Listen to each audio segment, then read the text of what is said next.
Two things before I go for the weekend. Number one, someone said to me, you know, in one of your introductory videos, you said, hey, I don't like the idea of narrowly focusing in on one topic without bringing in other topics, but in your videos, you seem to be doing exactly that, very narrowly focusing in on single topics. So I want to address that.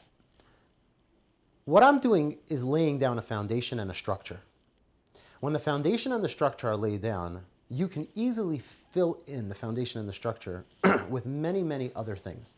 For example, think about an industrial building. First, they're going to lay down a solid foundation, and then they're going to put up the steel beams.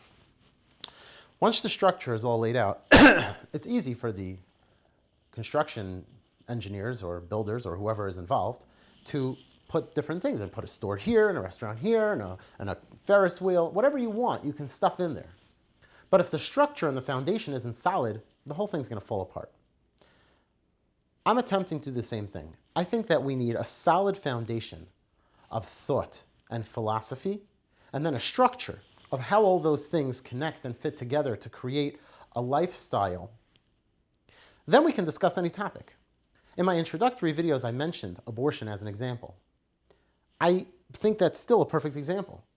If somebody today wanted to have a discussion about abortion with me, I would say, listen, my opinion of abortion is based on the foundation and the structure of my beliefs.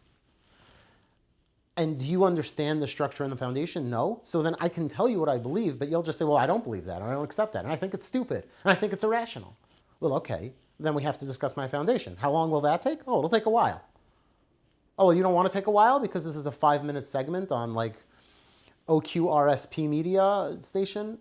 Okay, so then that's why the discussion is ridiculous. You're trying to eliminate my entire foundation and tell me, no, no, I want you to talk about just this topic. But the topic is based on the foundation and the structure. So I hope that explains that point. The second point I want to mention is actually go on a tiny little bit of a tangent.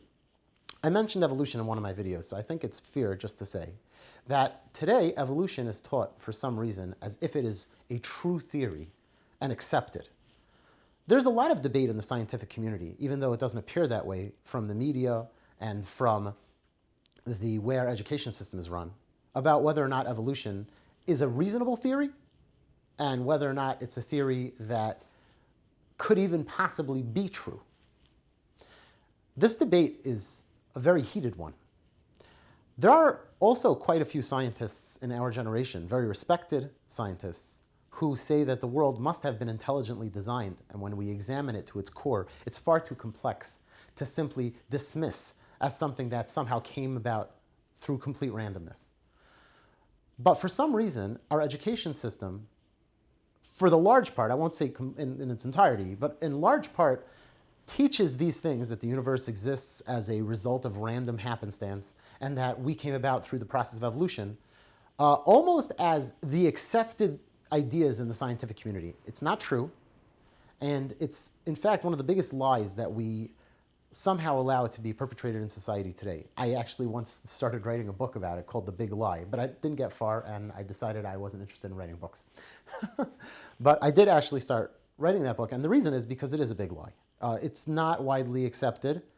It's widely suggested as something that might be possible with more research. Everybody agrees that a lot more research is needed to substantiate it, even the scientists who say it might be possible.